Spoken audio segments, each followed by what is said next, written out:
Oh,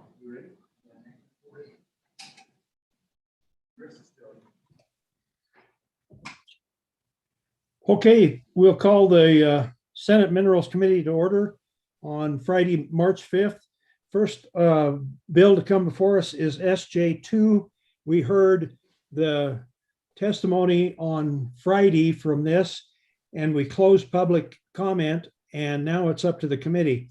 So committee, what is your pleasure? Second, Who moved it? Senator Wasserberger. Wasserberger. And who seconded? Senator Beitman. Whitman. Okay. Okay, any discussion? Any discussion? Chairman, Yes. Senator Cooper. Senator Cooper, yes. I see a lot of familiar faces sitting in here today from the other day. And first of all, I want to thank all you folks for coming back. As I looked around this room the other day, I saw 40-some people in here and probably another 20 in the hallway and 30 online. And I thought a lot about the faces I saw, and it kind of came to me that this is the people of Wyoming. And these are the people that hired us to do a job for them and to represent them. I heard the word naive used a few times the other day. I'm pretty new at this process, and maybe I'm just naive enough to realize that I still work for these folks. So I'm here to speak for the bill today. Thank you. Thank you, Senator Cooper. Anyone else like to speak? Mr. Chairman, Yes. Senator Wasserberger. thank you. Mr. Chairman, I just wanted to take the opportunity to talk about grassroots support. And I know that many of you have participated in learning modules on the website and have become informed by the information there. And so you have approached your government and you have asked for relief. You've done so in a polite way. And I just want to commend you for that. I have been long a believer in the Convention of States. Having taught American history and American government for 16 years, and every year I had students learn the Constitution. And the years that this came up, I didn't know about Article 5. So I read it, and even though I'd read it, I never really put it together how it worked. And so it's a constitutional principle that you're using to try and change your government. And I commend you for doing that. You're doing it peacefully. You're doing it wisely, I think. And the end of the day, I've never really been worried about a runaway convention, because quite frankly, the very first convention was a runaway convention, and it came up with a pretty decent topic. But if we should happen to be successful in an Article 5 convention, ultimately what would have to happen would be that the states would have to ratify each one of those constitutional amendments, and it would take 38 states. And that is an incredibly high bar. So 13 states could stop it. And so it's a tough road. It should be very difficult to change our United States Constitution, which we all admire, that was put together by just an incredible group of people. And I know that you've spent considerable time reading about the Constitutional Convention. It was just an amazing summer in Philadelphia. And so I commend you for your advocacy. And I just wanted to say, I'm one of the co-sponsors on the bill, and I plan on voting for the bill. And I just wanted to thank you for coming. You've come from all over Wyoming. And so I do hope that everybody has had the opportunity to speak that wanted to speak, and so that you had your time before our committee today. And at that point in time, Mr. Chairman, I will turn it back to you. Thank you. Thank you, Senator Wasserberger. Any other comments? Any other comments? Any other comments? Hearing none, sensing you're ready to vote. I'm a no vote on this resolution. And it is because I've studied this quite a bit and found that Congress is the one who's going to set up the rules and the ones that's going to set rules, and then the convention can rewrite those rules. But I looked through all these things on this Article 5 that Congress is going to decide these things, not the legislators. And Congress is the problem. And what they set up and how they set it up for who's going to vote and how many votes we get, I fear that they won't go with the one state, one vote. They'll go by population, and that'll just drown out any of us smaller states. So I think there's a lot of unknown questions here that I have. I believe there's about 9 unknown questions that is not set yet, but will be set by the convention. And when Congress is doing this and the convention goers can change the rules any way they want, I really fear for our Constitution. I don't think the Constitution's a problem. I think it's the people that are mishandling the Constitution that are the problem. So that's why I'm a no vote. Anyway, sensing you're ready to vote, would you call the roll, please? Yes, Mr. Chairman. Senator Bateman, Aye. Senator Cooper, Aye. Senator Rothfuss, Senator Wasserberger, Aye. Chairman Anderson. No. That what was it, 3-2? 3-2, sir. 3-2, that joint resolution 2 passes Minerals Committee 3-2. Thank you. Next up is the Senate File 99, unfair employment practices. Is there somebody to introduce that? Unfair employment practices, Senate File 99. Does somebody want to introduce that bill?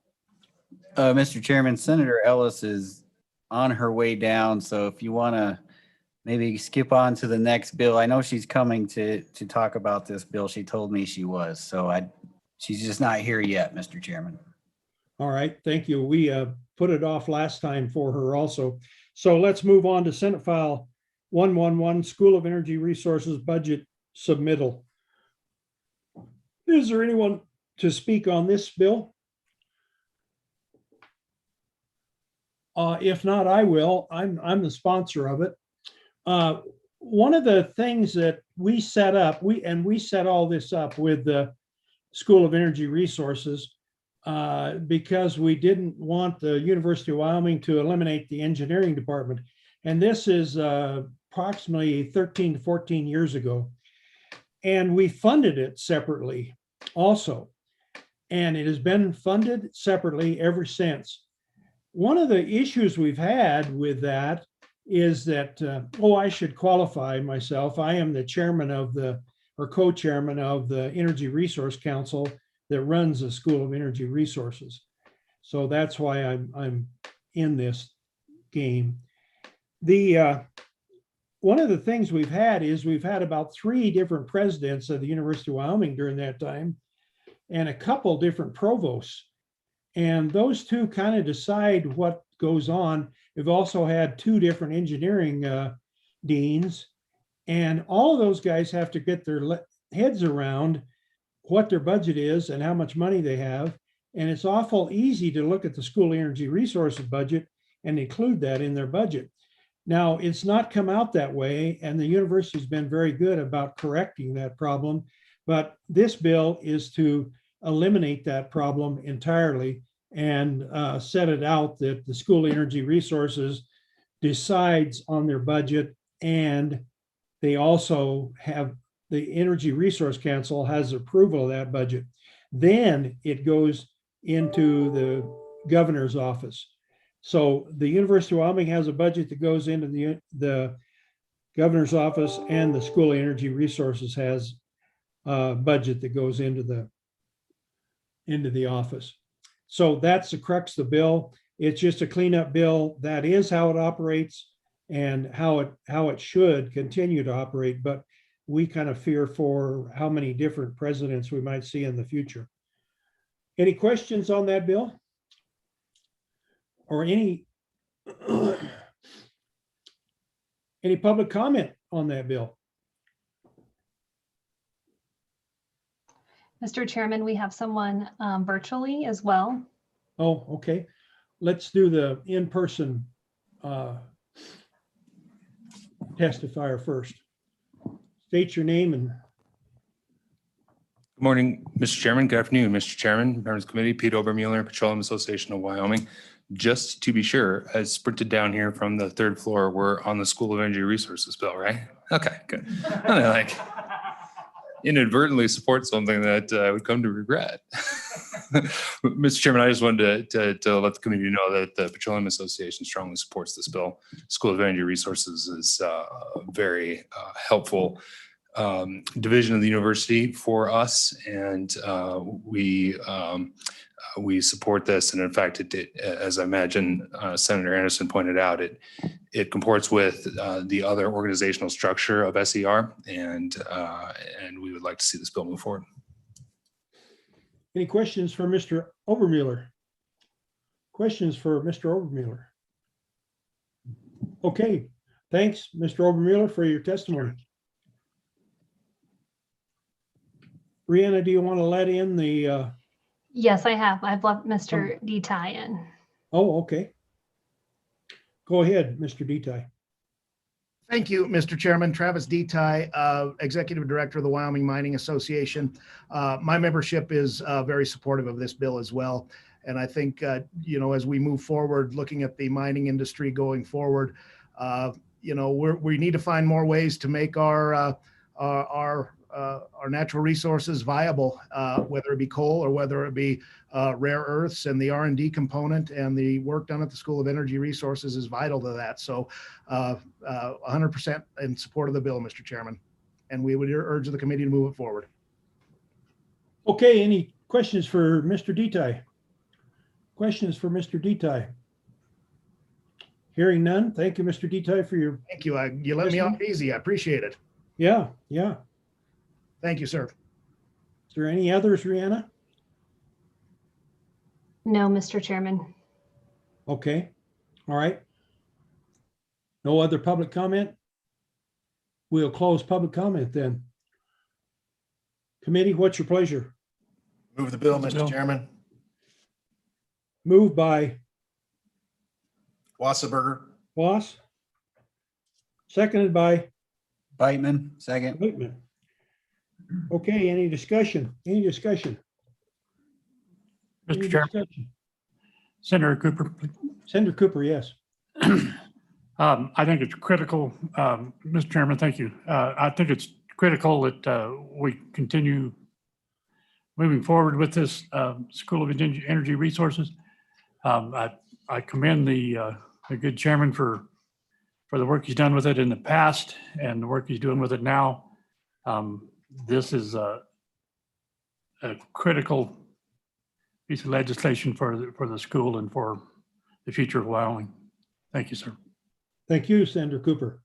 Any other comments? Other comments? Mr. Chairman. Yes, Senator Rothfuss.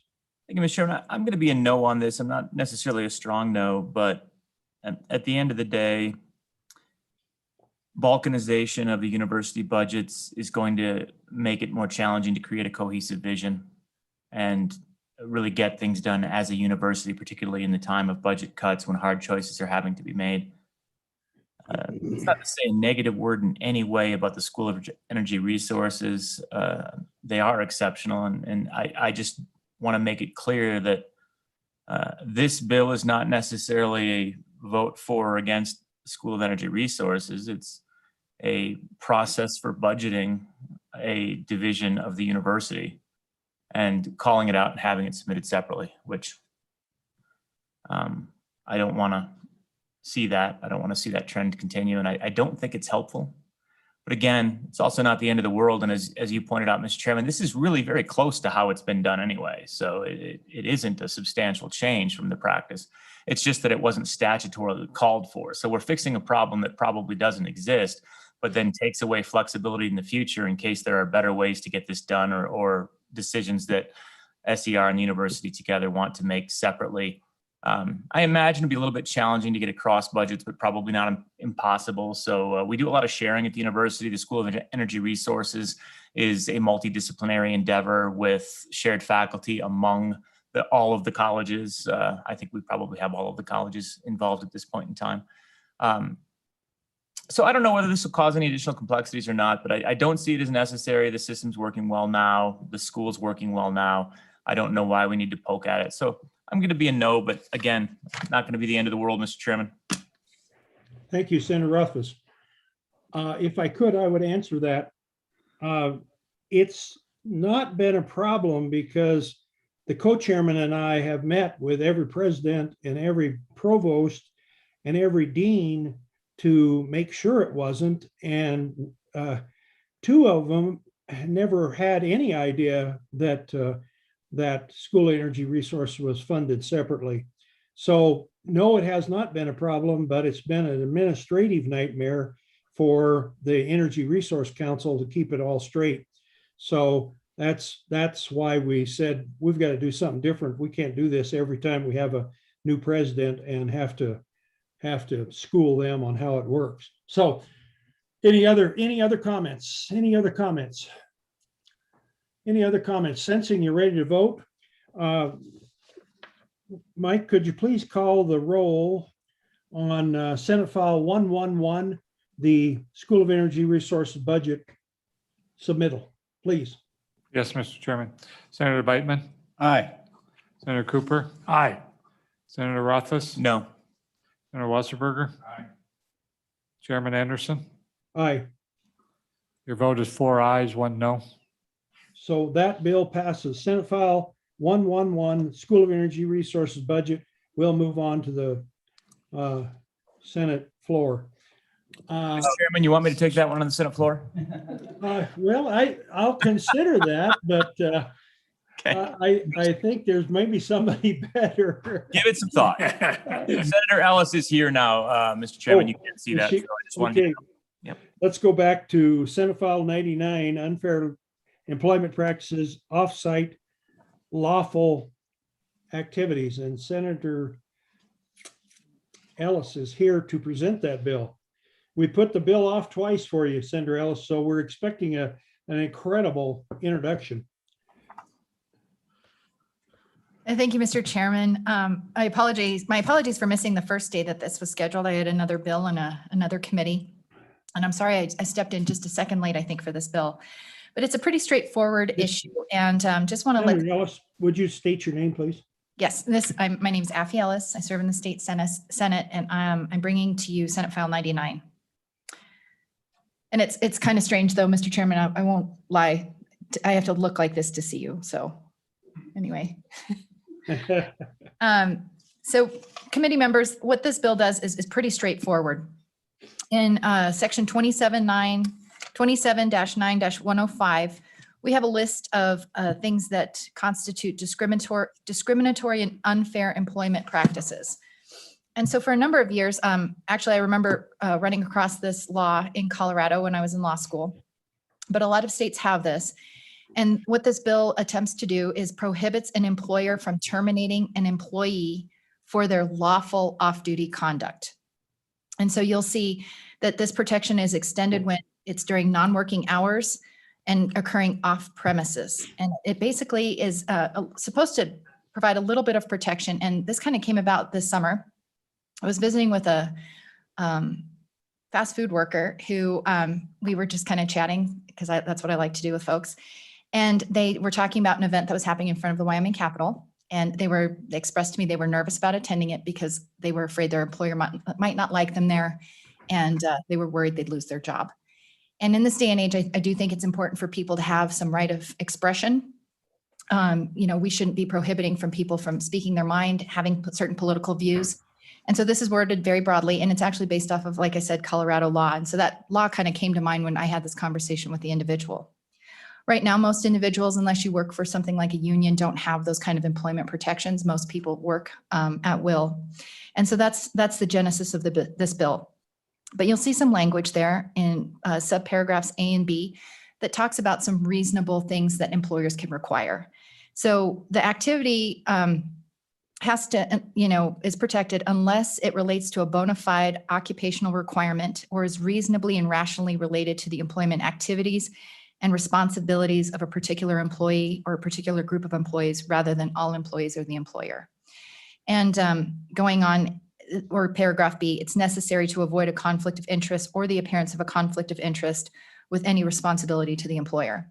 And so certainly we want to recognize that there are some jobs, if you work for a nonprofit, for example, whose nonprofit status requires you to have a very apolitical kind of stance on certain positions, that would kind of fall into those protections and categories.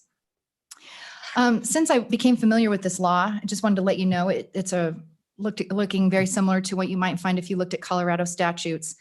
And in Colorado, I did a quick search to see how many times this came up and see what kind of cases maybe may have been filed in the Colorado courts.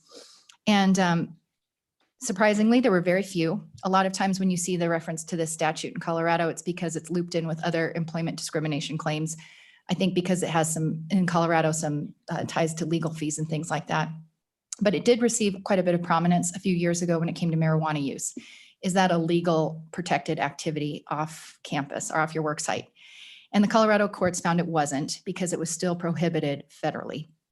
And so I just wanted to make that known. I did have received a few questions about what happens if an employee is off, the night before work, drinks too much, comes back to work impaired.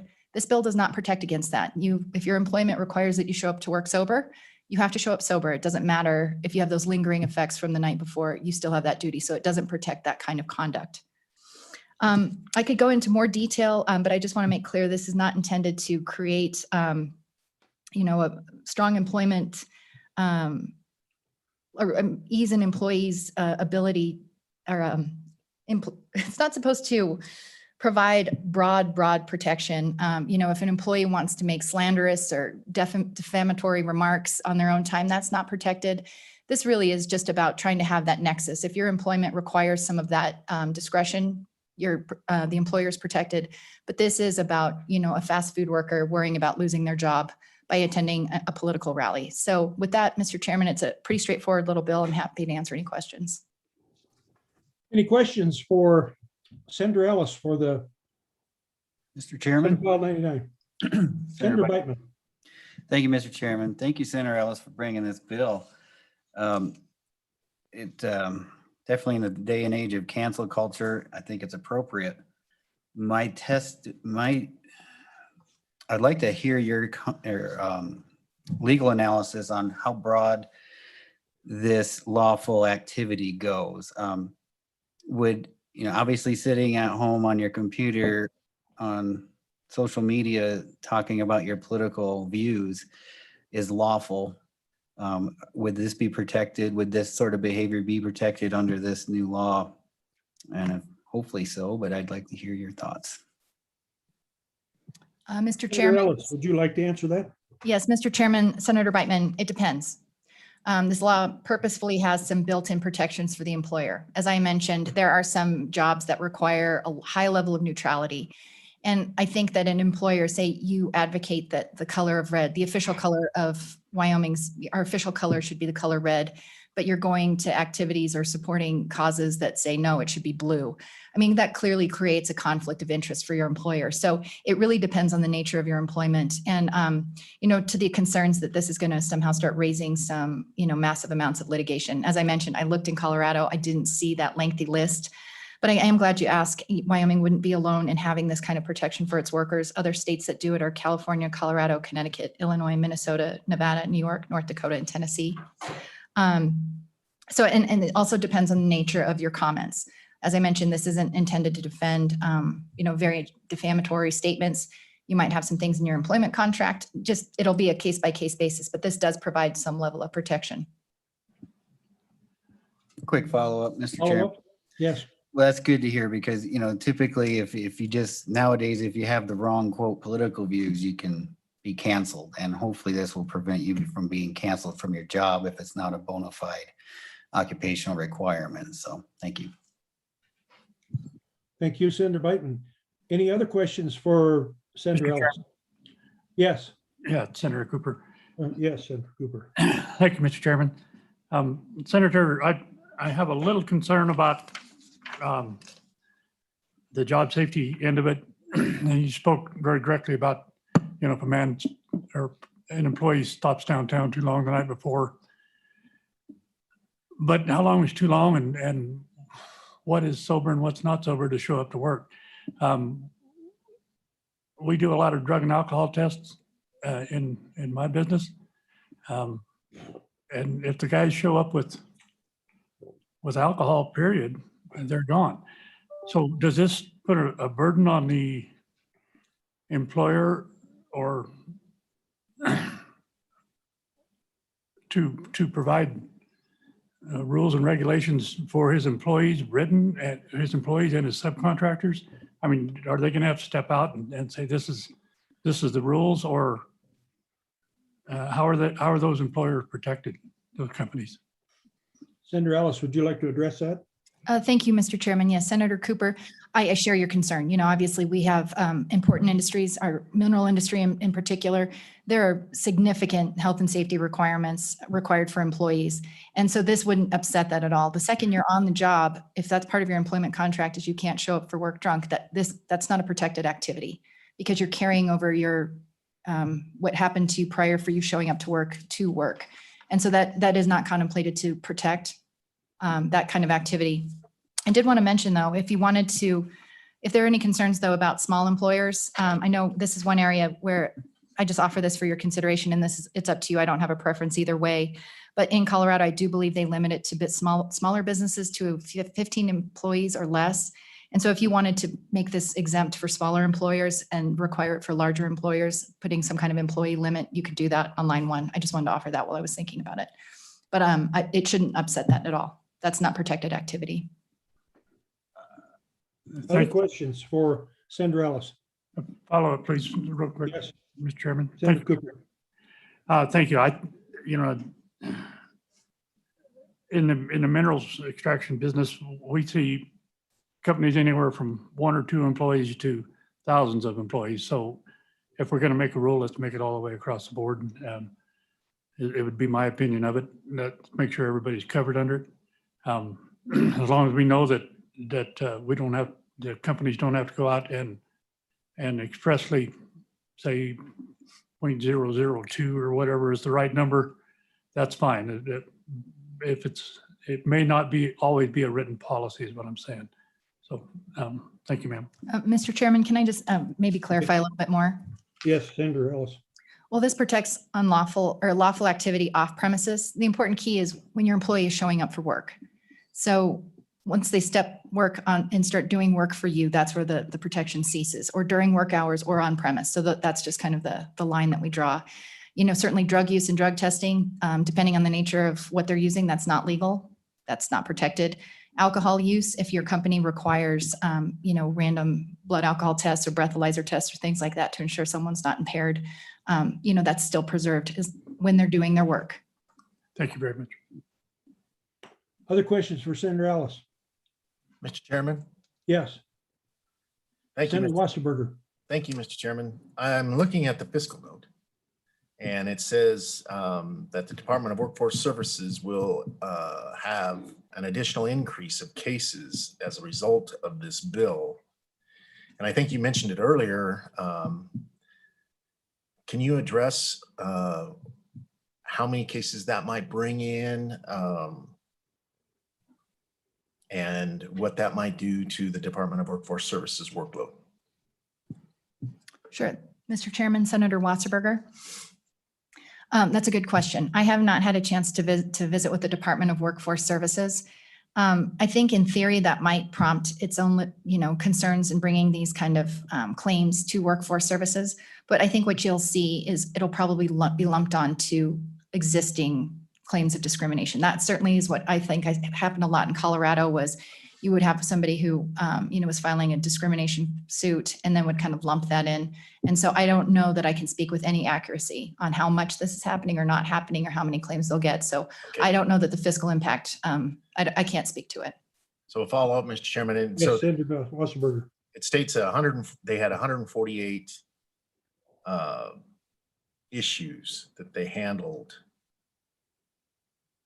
And it costs about 168 hours of staff time for one of them. And you mentioned earlier that the increase in other states. Do you remember that comment? Mr. Chairman? Yes, Senator Ellis. Mr. Chairman, the Colorado laws functions a little differently. There, it gives the person who's been aggrieved a right to include this as a claim directly in a court. I didn't want to create that private right of action. I wanted to kind of include it into our existing statutory structure, which requires that you file with the Department of Workforce Services. Okay. Thank you, Mr. Chairman. But Other questions? Mr. Chairman, just one Yes. comment. I am very mindful of our budget situation. And I think we disagree sometimes with agencies on their fiscal notes. As I mentioned, I haven't had a chance to visit with whoever prepared the fiscal note for this particular bill. But I can tell you, I wouldn't have brought the bill if I thought this was going to result in a huge budgetary issue for the state of Wyoming, for what it's worth. Okay. No more questions? Okay, thank you, Senator Ellis, for finally making it and making it worth our while. Thank you very much. Is there any other public comment? Any Mr. public Chairman. comment? You have someone remotely that would like to testify? Okay, there's no one in person? No one in person? Okay, let's go to the remote then.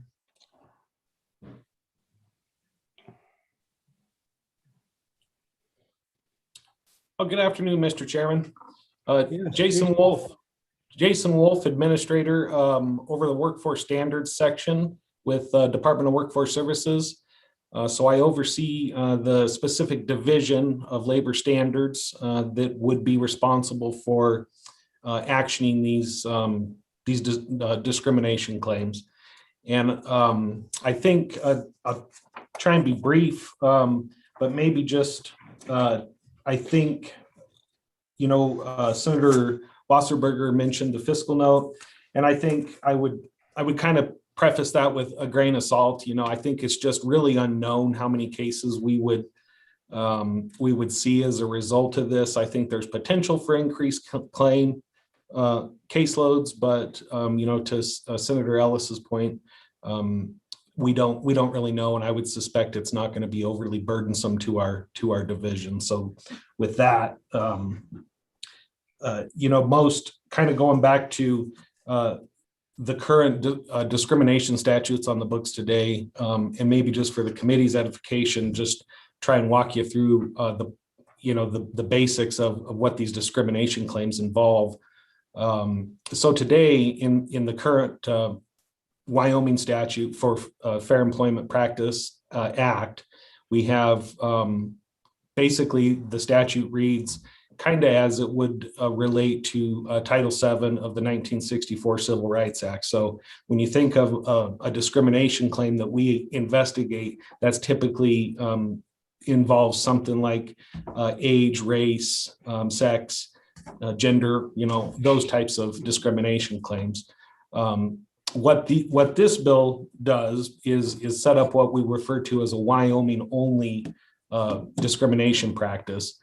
And I think Senator Ellis alluded to the fact that when I say Wyoming only, that means that there's no really, federal act that discrimination would comport to. On the labor standards side, we have actually a work share agreement with the Equal Opportunity Employment Commission, or the EEOC, where we investigate those claims of discrimination based on, Title VII discrimination charges. So with that work share agreement, we are afforded a small amount of money from the federal government because we investigate those claims on behalf of the EEOC. So the Wyoming only discrimination practice simply means that, it could be the case that these cases don't have an element of, age, race, sex involved in them, and therefore it would be at the expense of the state to investigate these claims. And just to touch on, it's a very small division. We're about 6 compliance officers strong that investigate these claims. And again, it's 100% generally funded program, which of course, had cuts in all 3 steps of the budget cuts. So I just kind of preface that with, just for the committee's knowledge. Again, I don't say any of that to, bring down the bill. I think it's absolutely workable as is. I would recommend going back again to Senator Ellis's comment that if you were to look at the bill as a committee and decide that limiting the scope of that in an effort to maybe stave off for a huge increase in claims, that you limit that to a size of an employer. I would draw your attention to also Senate File 131, which adds another Wyoming-only discrimination practice. That one did limit the size to 50 employers with 50 employees or more. And I also think it's worth noting that without that number in Senate File 99 that we're talking about, then the current statute indicates that it shall be an employer with 2 or more employees. So basically, if it's a small employer with 2 employees, we're going to have to take that charge and investigate it. If we limit it in size to an employer, we may be able to stave off some of those that would otherwise have come in, but I'll leave that up to the committee's judgment. It's worth noting that on a federal level, under Title VII of the Civil Rights Act, that an employer is defined as somebody who has 15 or more employees. So, Mr. Chairman, with that, I would stand for any questions. Any questions for Mr. Wolf? Any questions for Mr. Wolf? Seeing none, thank you, Mr. Wolf, for your testimony. Thanks for joining us today. Brianna, is there any other people on the net there to talk to us? No, Mr. Chairman. That's it? Okay, then we'll close public comment on Senate File 99. And committee, what's your pleasure? Move to pass. Second. Who seconded it? Who second? Senator Wasserberger. Was. Okay, any discussion? Any discussion? Any discussion from the committee? Any discussion? Hearing none, sensing you're ready to vote. Mike, would you please read the roll call, please? Yes, Mr. Chairman, this is for Senate File 99, unfair employment practices, offsite lawful activities. Senator Beitman, Aye. Senator Cooper. Aye. Senator Rothfuss, Aye. Senator Wasserberger. Chairman Anderson. Aye. Roll call vote is 5 ayes. With that vote, I think it passed. And we'll move right on to Senate File 113, Business Ready Communities Amendments. Is there someone to present that? Someone who'd like to present that? Mr. Chairman, Yes, Senator Wasserberger. I will present this bill. Okay, good job. All right, thank you, Mr. Chairman. First of all, this bill is actually the bill that the governor was referring to in his State of the State address, and it comes to us from the executive branch, and it is a simple little bill with large ramifications. And so, if you go to page 2, on line 12, we strike with the Wyoming Business Ready Communities infrastructure, and we insert projects or uses determined by the council to be consistent with the purposes of this article. And so essentially it opens it up for that council to have broader ramifications for funding other types of projects other than infrastructure. And that, Mr. Chairman, is essentially the bill. Essentially what's going on is our needs have changed. And when the Business Ready Council has first made, there was a demand for business parks and infrastructure and things like that across our state. And that's not necessarily the case now for communities. Their needs have changed and the economy is ever changing. Wyoming needs to adjust our economic development programs in order to stay competitive with other states. And I think this allows the organization to do that. And so, Mr. Chairman, I would close my remarks and stand for questions. Okay, I see we have the governor's office online. Mr. Rob Krieger, could we have some input from you on this before we go to public comment? Yes, thank you, Mr. Chairman. Rob Krieger, Business and Economic Advisor to Governor Gordon. Want to thank the committee for hearing this bill and for Senator Wasserberger for bringing it forward. Just to hit on a few other points, pretty simple bill, but it does provide a lot of leverage that the Business Council can use for really attracting new business as well as developing the businesses we have in the state. One thing I would point out is this does not change any of the application process. All these projects still go through the Attorney General for legal review, then to the Business Council Board of Directors for their approval, and then finally to SLIB. I know I don't have to stress to you guys the current fiscal state we are facing, but I think this change, while though it's simple, it does allow us to leverage the dollars we have in the BRC fund, and that fund has gone down every year. We've had to make cuts, and I think the Business Council is ready to make sure we use every dollar as best we can. And one example of that is EDA funds.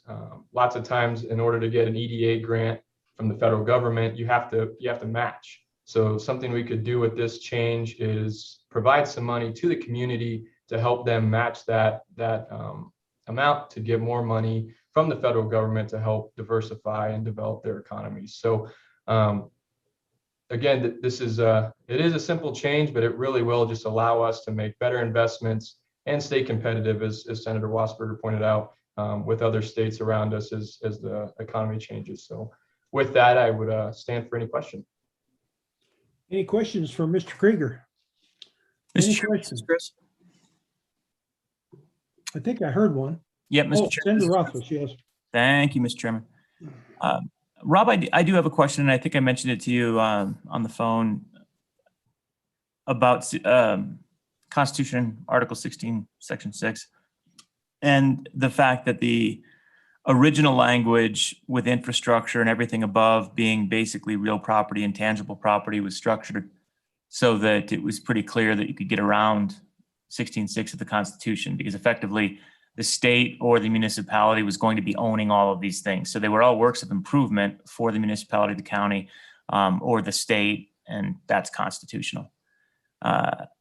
What was the discussion as this from infrastructure is then changed to projects or uses, which from the statutory standpoint really opens it up to anything? I mean, I could be paying the administrator of the project and be consistent with this language. So can you let me understand a little better the thought process of the constitutionality if we were to make this change? Mr. Yeah, Krieger, thank you, go Mr. ahead. Chairman. Senator Rothfuss, great question, and it's an important one.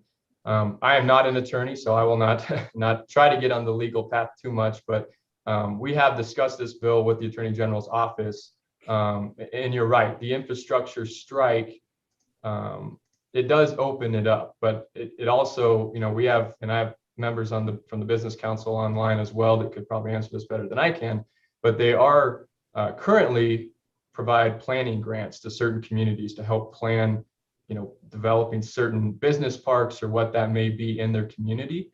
And that isn't infrastructure, and it still abides by 16.6. So again, I would just stress that this will go through the Attorney General for review of constitutionality, and that's we feel comfortable in that moving forward. Thank you. Senator Mr. Rothfuss, any follow-up? Yeah, just a quick follow-up, and thanks.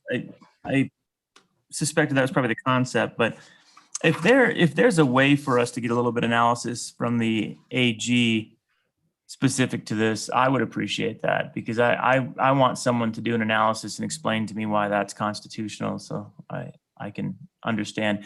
And it might come down to, I think, as you suggested a little bit earlier, the review process to some degree, where if the AG is inserted in the process, then obviously there'd be some analysis as to whether or not it was consistent with 16.6. But if you could help us out with that, I'd appreciate it. Thank you.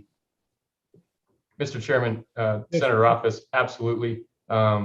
Just one thing I would note in my conversations with the Attorney General's office is really, in order to make sure we're on good constitutional grounds, you have to really show the public benefit of these grants or loans. And so I think that's where the decision points would be. So more than happy to get you some more clarification on that from the Attorney General's office. Any other questions for Mr. Krieger? Yeah, one final follow-up on that. This may already be in the process, and I'm sorry, I don't have my books in front of me, and it'd take me too long to look it up. But there may already be a step in the Business Ready Community Grant application process, which is a certification by the AG that the project is constitutional pursuant to 16.6. That may already be there, and if it is, that'd satisfy me. If it isn't there, then maybe that's something that we could contemplate, because really prior to this language change, you're going to be hard pressed to meet the language above and fail a 16.6 check. But projects or uses, now all of a sudden there's all sorts of things that fall into those two categories that would meet 16.6 or would not meet 16.6 on sort of a case-by-case basis. So if we could look into that and understand it a little bit better, if there is a requirement that it be certified by our AG as compliant with 16.6, that would be handy. Thank you. Mr. Chairman, if I may, Senator Rothfuss, that is currently in the program and in the review process. So yes, that is a part of it, and we do not change that. So. Yeah, Mr. Chairman, I guess my question is it in the review process, which I know it is, or is it in statute requiring that it be within the review process, which is a very different thing? And that's what I don't know. So, and maybe you do know, but if not, that's what I'm really looking for is there a statutory requirement for that authorization? Thank you. Sometimes what you don't know hurts you. Yeah. Mr. Krieger. Thank you, Mr. Chairman. That is a good question. The Business Council could probably answer that for you. If it's not in statute, I do know it's in rules, so they could probably answer that better. Thanks. Thank you. Any other questions for Mr. Krieger? Other questions for Mr. Krieger? Hearing none, thank you, Mr. Krieger, for joining us today and setting us out on stuff we don't know. Thank you, Mr. Chairman. Yes. Anyone else, Rihanna, that wants to speak to the Minerals Committee? No, Mr. Chairman. None? Really? No. Okay. All right, I'm going to close public comment and turn it over to the committee. Committee, what's your pleasure? Point of order, Mr. Chairman. Mr. Chairman, Certainly. I'm sorry. Mr. Chairman, there is someone in the audience. Oh. Okay. She's Got coming. the audience. Yeah. I thought we did the audience already, but that's okay. State your name and tell us what we don't know. Okay, thank you, Mr. Chairman. Members, I'm Lisa Johnson here on behalf of the Wyoming Economic Development Association. And one of our priorities is to advocate for tools that help communities further economic development. And another one of our priorities is ensuring that the Wyoming Business Council has the funding and the resources to assist communities. Now, over the years, as I've spoken to this body, we've talked about one really important thing, and that is that economic development is determined by the local community. What means economic development in one community might not be a priority in another community, but it's still equally important. And I think that what this change in the Business Ready Community Grant and Loan Program does is it provides that flexibility for communities to take advantage of opportunities in their community, and it allows the Wyoming Business Council to be flexible. One of the things that I've always appreciated about the Wyoming Business Council is they always look at how can we make a project work instead of putting up roadblocks about why they can't help. And so with that, I would ask for your favorable consideration, and I'd be happy to answer any questions. Thank you, Ms. Johnson. Any questions for Ms. Johnson? Any questions for Ms. Johnson? Looks like you got off pretty easy, Ms. Johnson. Thank you for coming in person. Is there anyone else in the audience? We have one more, sir. Okay.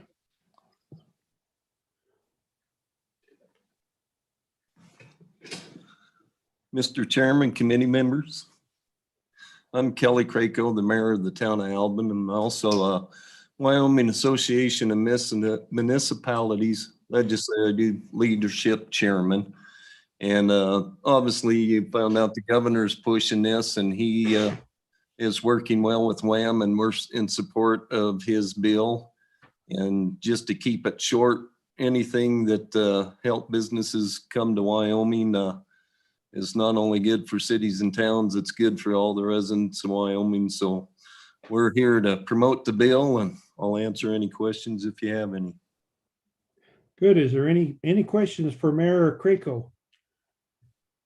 For Mayor Craco of Albin, Wyoming? I guess there's none, Mayor. Thank you very much for coming and testifying to us. Any others in the audience? Did that clear clear it out? Okay. All right, back to the committee. Committee, what's your pleasure? Mr. Chairman, how much time do we have before we have to have a bill out of committee? Do we want to move this bill now, or do we want to wait and see about the 16.6 issue? I'm for moving it now. I think we'll find the 16.6 issue is well covered by the AG. And Mr. Chairman, from my perspective, I'm fine moving it out right now because either it is covered or we just add language that covers it. And that would just be an amendment that I would expect on second reading or third reading. So I don't think it's sprung. Mr. Chairman? Yes, Senator Wasserberg. I move the bill. Move the bill. Moved by Was, seconded by Second. Cooper. Okay, any discussion? Any discussion? Hearing none, sensing the body's ready to vote. Mr. Mike, could you read the roll, please? Yes, sir. This is for Senate File 113, Business Ready Communities Amendments. Senator Beitman, No. Senator Cooper, Aye. Senator Rothfuss, Aye. Senator Wasserberger, Aye. Chairman Anderson. Aye. Votes 4 ayes, 1 no. So that bill does pass. The Senate Minerals Committee will take it to the floor. Senator Wasserberger, would you like to field that on the floor? I'd be happy to, Mr. Chairman. Oh, good. Thank you. Again, we're going to have a hard stop at 10 till 2, just like we did the other day. So hopefully we can get this other bill done before that. But if not, we're going to have a hard stop at 10 till 2, 10 minutes till 2. So the next bill to come for us is Senate Joint Resolution 3, Federal Suspension and Orders on Oil and Gas Production. Is there anyone who would like to introduce that bill? Mr. Chairman, Senator Cooper, I'll carry the bill. Oh, okay. Thank you, Mr. Chairman. Committee, this Senate Joint Resolution 3, the origins of it, if you'll remember correctly, about 3 weeks ago, the Joint Minerals Committee had a meeting with the governor on day 8 of our 8-day session. And the governor tasked us with a joint resolution to address the executive orders that were handed down by the president and the secretarial orders.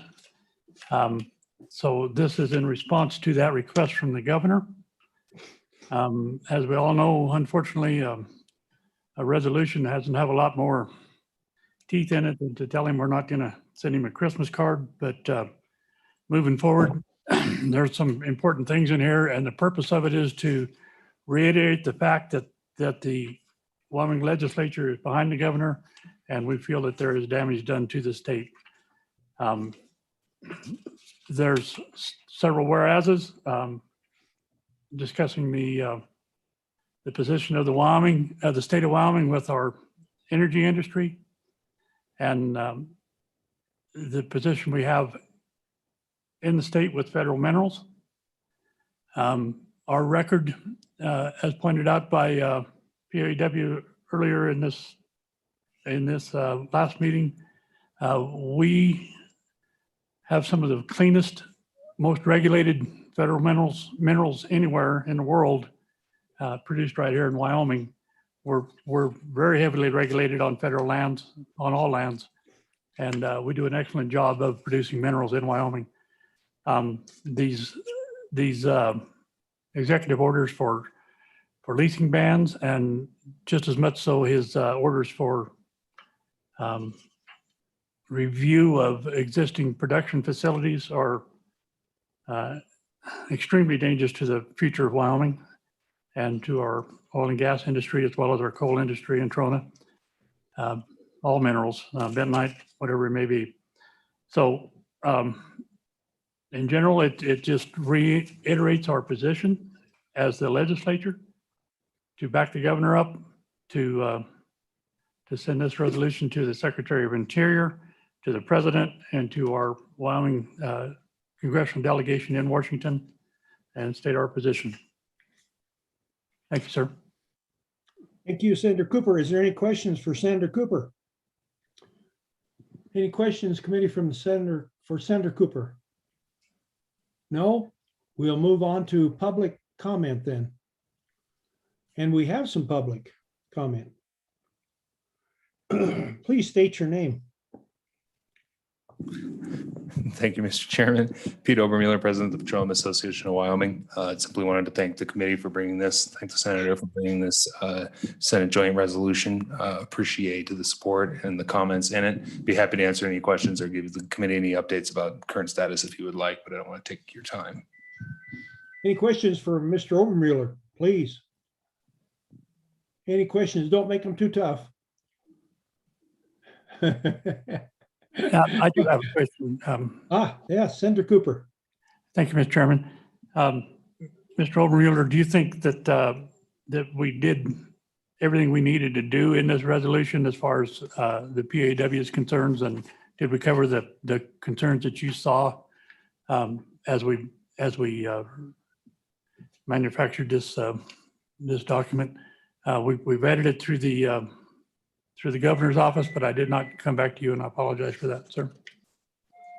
Mr. Chairman. Yes, Mr. Obermueller. Thanks, Mr. Chairman. Senator Cooper, no apology necessary. I've read through it. I think it's comprehensive.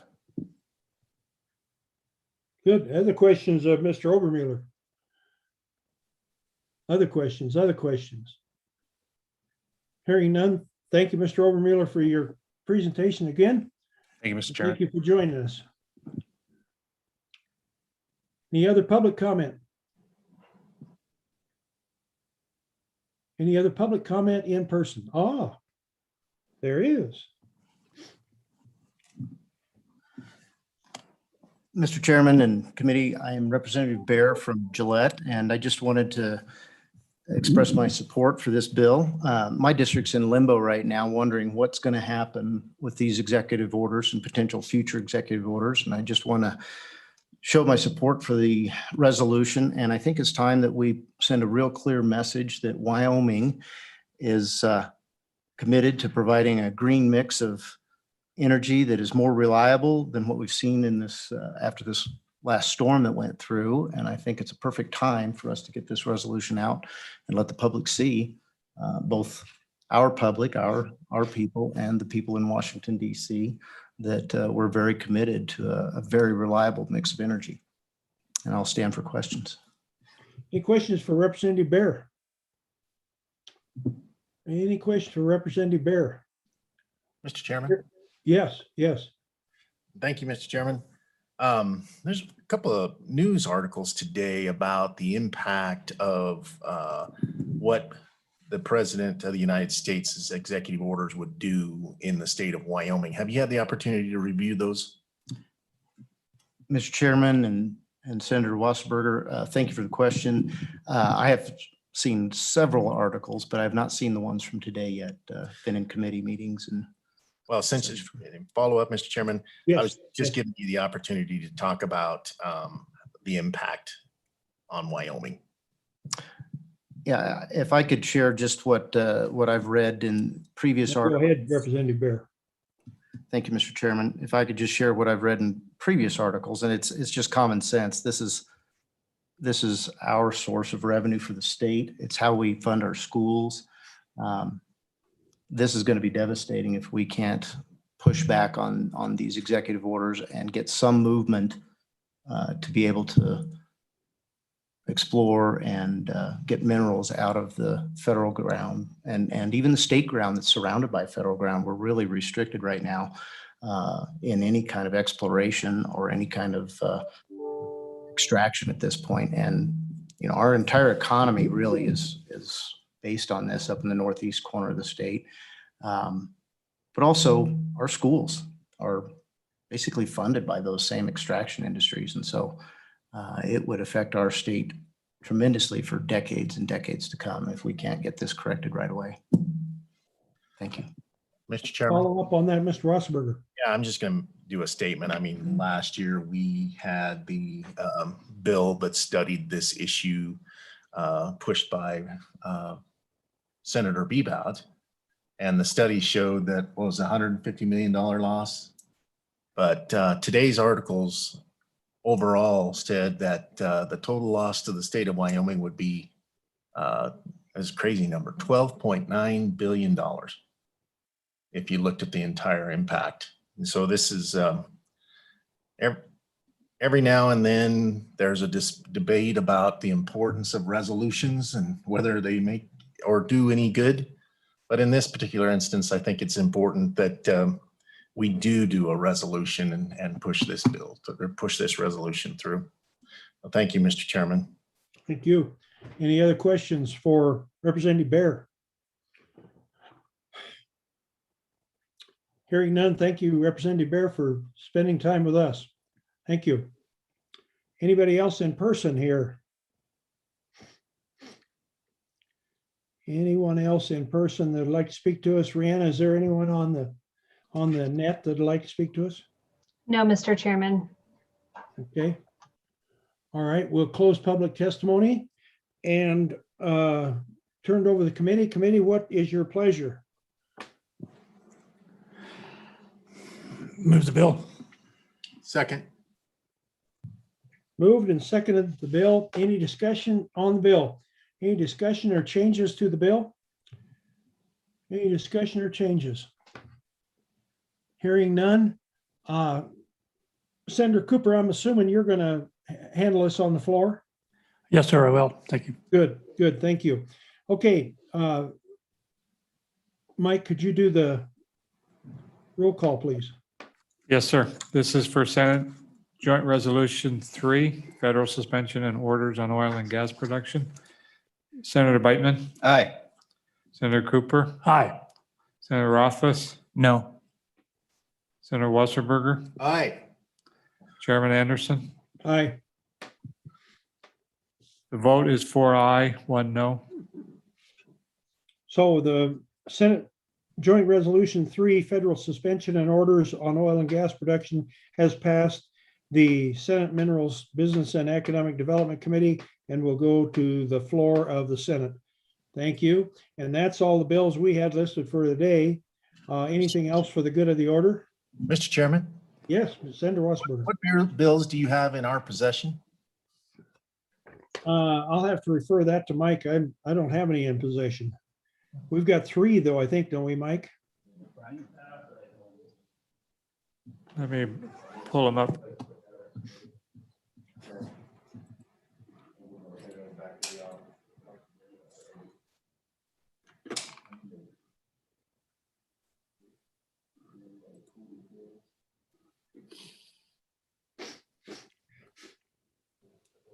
Let's see.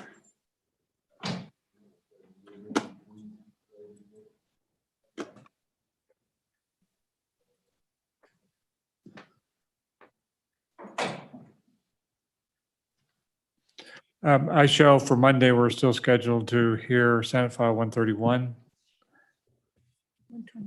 Oh, 129, 151, 154, and I believe, oh, I'm sorry, that's the wrong committee, forgive me.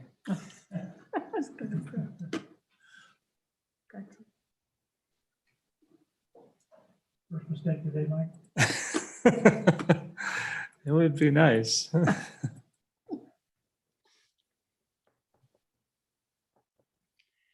didn't realize this would be a tough question there. I'm finding that out now, forgive me.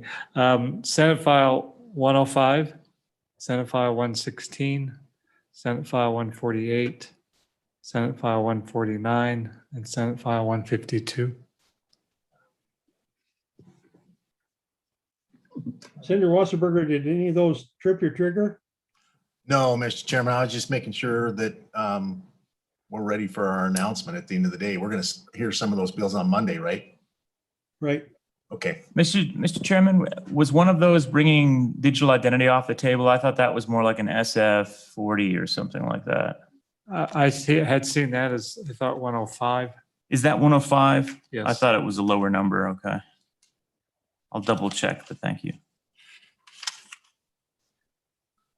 Mike, can you give me a copy of those and or a copy of the standing committee meeting notice so that I can read that this afternoon? I think we're going to be adjourning around 3 was what the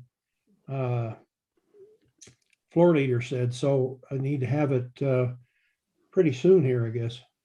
Yes, sir, I'll get that to you. Mr. Chair, we're going to be meeting on Monday, is that correct? Or on Wednesday? Monday. Monday, great. Yeah. Yeah. We love these new meetings. Yes. So 105 is disclosure of private cryptographic keys. That's the one I said that we bury and we never talk about again. The one we want to pick up is the one that we already worked, which is digital identity, and it is Senate File 39. So no 105, yes 39. So can you replace that, Mike? Yes, sir, I will revise that meeting schedule. I apologize. Oh, no worries, no problem. Make sure we drop that 105 till we hear differently from Senator Rothfuss. Yeah. Yes, sir. Thank you. Thank you, Senator Rothfuss, for catching that. Anything else for the good of the order? Very good meeting, Chair. Thank you. Okay, thank you. We're adjourned.